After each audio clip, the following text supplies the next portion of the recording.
So you go to Google and you're like, okay, type my name in. YouTube. Yeah, YouTube. Type my name and let's see if anyone else is using it, right? The only Right, yeah. other business that I saw using Toothsome is a chocolate emporium at Disney Yep. World. Yes.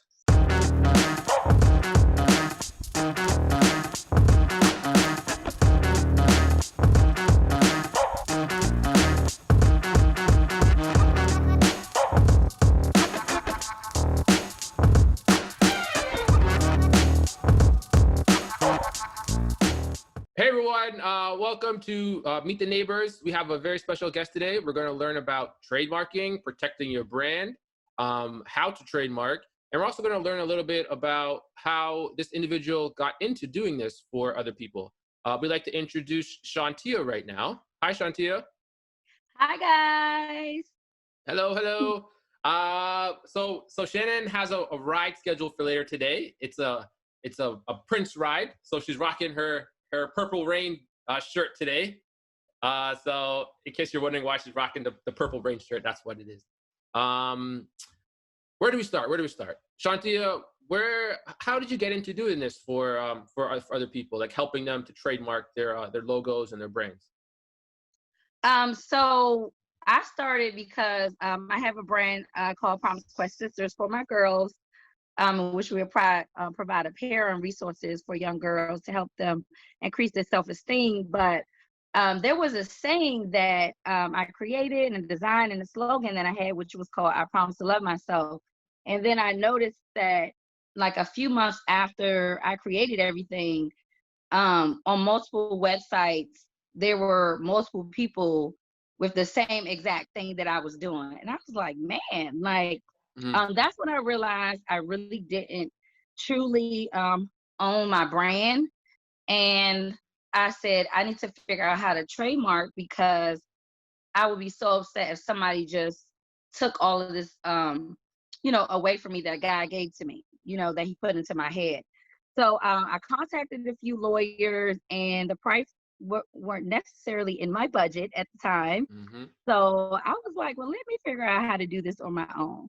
So I applied for 4 applications. My first application, I received an office action in which an attorney helped me with that office action and allowed me to get it registered. And then the other 3 ones I just totally did on my own. So currently I have 4 registered trademarks in the USPTO system, and a whole bunch of them are still pending because it takes forever. Gotcha. So you mentioned that you first kind of looked into having an attorney help you with it, but as we found out as well, that's a little pricey, absolutely. But it's something that you can do by yourself if you know how to navigate that system, right? And where to find information and where to apply for the stuff on your own, correct?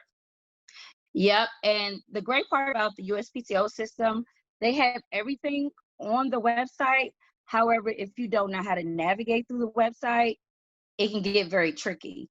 So what I did was I realized a friend actually encouraged me. She was like, you need to tell other small business owners about it. And I was like, you know what? I do. So I created a course, the Trademark Truth course, in which I explained how to do it on your own if you decide to do it on your own. Right. And you can then there's links and different things in the course where you can go and actually check out the information for yourself so you won't get confused. Oh, okay, I gotcha. So when you apply, you mentioned that you got like attorney action. Is that what you said? An attorney action? Yeah, it's called an office action. So what happens is if the examiner attorney finds something wrong or any issues with your application, they come back and say, hey, such and such, I reviewed your application and we have some questions or concerns about it. You need to fix this within 6 months or your application will go abandoned. Okay. And now if you get an office action and that attorney reaches out to you, do you like incur another fee, or do you get help from that attorney basically for the fee that's already associated with filing the application? So the interesting part is the examiner attorney actually tells you what to do. There you go. A lot of the times, they would say, hey, you submitted this specimen, or this proof, but it doesn't match up of what you're saying. You need to submit another one based on, and then they will tell you the rule, of course, and they will actually send you sometimes they send you a link to where to go. So Okay. a lot of times what people don't know is, because the office action is kind of scary at first. You're like, oh, I got an office action. But the examiner attorneys are actually pretty friendly. You can call them up, you can email them, and they will actually point you in the right direction. Of course, they can't tell you what to submit, but they can definitely point you in the right direction. And if you do it on your own, you don't have to incur another fee. Okay. However, sometimes there are attorneys who may want to help you out for $100, $200, Okay. and you can even go through them, and then they can assist you with that as well. Okay, I gotcha. So it's almost like they're encouraging you to, like, trademark and protect your brand, and they're almost helping you along the process once you get started or once you get in that system, right? Yep. Okay, absolutely. So what's like the time frame of trademarking a logo or a design or a phrase? Is it something that happens in a span of a month? Does it take 2 months, 2 years? What are we looking at here?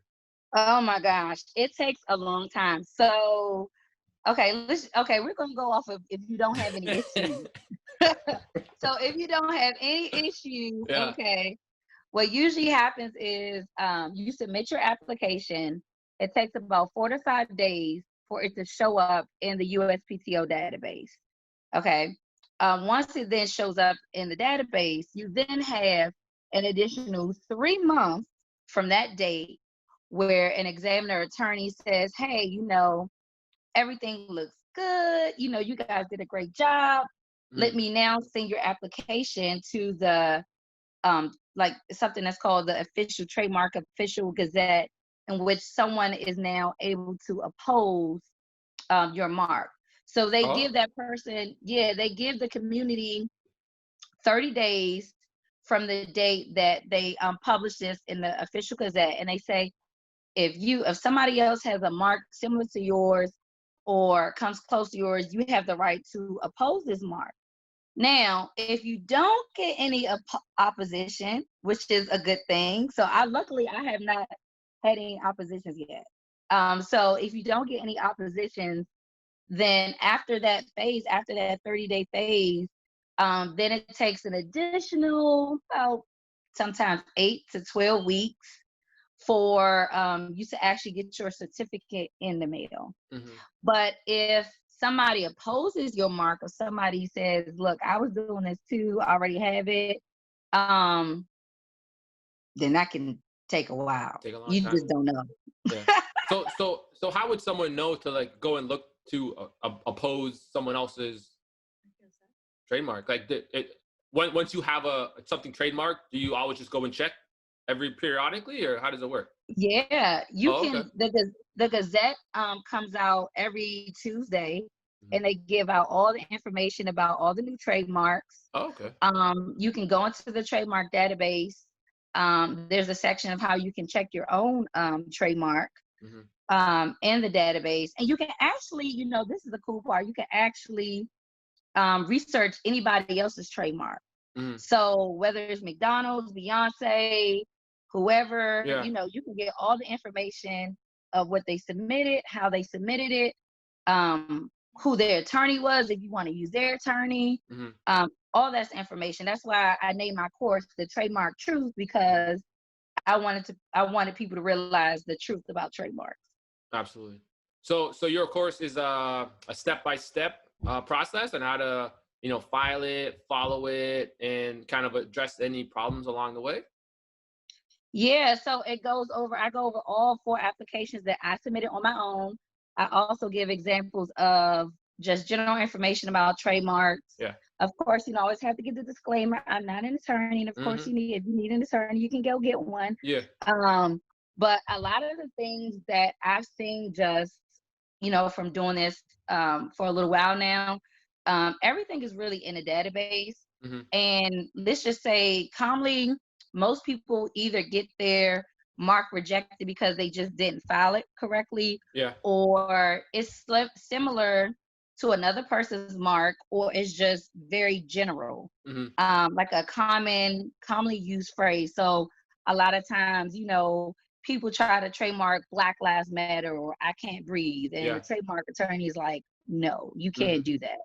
And sometimes people think just because your name is not in the database that is available, and that's not necessarily true. Yeah. A quick example would be an attorney one time, someone had like I love myself, and then someone else had love myself organics. Now the person who was trying to trademark I love myself wanted to do like deodorants or whatever the case is. I can't remember everything. Yeah. But the trademark attorney actually told them, hey, this is actually confusion or similar to another mark, Yeah. which was I love myself and love myself organics. And they didn't, reach out for any help, and they didn't reach out for an attorney to try to rebut that, give a rebuttal for the situation, and they just end up losing their money. Oh, wow. So is it specific for like a product? So say you said I love myself. If I love myself is for a toothpaste and I love myself is for shoes, can both of those go through, or is it dependent upon like the verbiage and the phrase, or is it like product specific? Yeah, that's a great question. You also, so there's 45 different categories for trademarks. So just because I own a trademark for Promise Quest Sisters and let's say educational workshops doesn't mean that somebody can't go out and start a restaurant and call it Promise Quest Sisters. Yeah. So you have the right to have the name, but in multiple different categories. Oh, so okay. you just really have to, if I always try to tell people, if they do decide to do it on your own, like you have to have a strategy and you have to do your own research. But you can definitely do it on your own. I've done it on my own. I know a lot of people who have done it on their own. And then if there's additional help, of course, you can always seek out an attorney. But for most business owners, it's good for them to do it on their own, especially if they don't have the investment of $1,500 or $2,000 to do one. Because currently, right now, the trademark fees are $225 if you do a T's Plus application, and a T standard application is $275. And we don't even talk about the paper because I don't even know who does paper anymore. But the paper application, if you try to do that, would be $400. So as you can see, sometimes if you set up like an LLC or a corporation, sometimes it's the same amount. Yeah. Depending on which state you live in. Oh, okay. Yeah. So we did it ourselves, but I don't know how that's gonna go. Well, I had a question, Shawntia. We're still waiting to see. Since the COVID-19 pandemic started, I know a lot of people have come into this productive mode, and they're starting businesses. They're trying to trademark themselves or start a brand. Has anyone told you they've noticed any lags or a longer wait time than usual, or? Well, what I've seen, I'm like, man, well, I've seen them issue out certificates longer than usual, in my opinion. I'm like, man, they still didn't do this yet? Because there has been an increase of, I think about 20% of applications since COVID. So I mean, they're getting applications left and right because, like you said, everyone's at home. They're like, okay, let me start my business now. Yeah. I got time on my hands. And yeah, so it's just a lot. Like, it's a lot going on. But I have seen some type of delay. Which it's COVID, but they'll get to your application. Just know that once you submit it, it's good. You just gotta wait. Yeah. Patience is a virtue. Yeah. Patience is a virtue. Yep. Yeah, you have to be in it for the long haul. Yeah, and now since I realized, so now I'm able to process and transmit applications directly to the USPTO. So of course I can't give legal advice, but I'm really here to help the small business owner to just get their brand protected, because protect your brand first and then do everything else, because the worst thing is to start all this and then for someone to send you a cease and desist letter saying I already own that name, because that happens all the time. Mm-hmm. Yeah, I'm curious about ours because they're like you can only do so much research as a business owner or someone starting a business, right? So you go to Google and you're like, okay, type my name in. Yeah, YouTube, type my name and let's see if anyone else is using it, right? The only Right, other business that I saw using Toothsome is a chocolate emporium at Disney World. Yes. So that's why I asked you about if it's like service specific, product specific, or if it's just like general. Toothsome can't be used because it's already used, No, you can use it in a different category if it's not already taken. So you said certain instances with like big name companies? Yeah, big name companies, they can have the right to like just oppose your mark because they're so well known, like they really don't want to tarnish their name. So they have the right to really kind of like do that, even if they're gonna come get us in a different category, but they're gonna come get us. We're not selling chocolate, so I think we're safe. Yeah, but they're gonna come get us. Maybe they want to partner with us.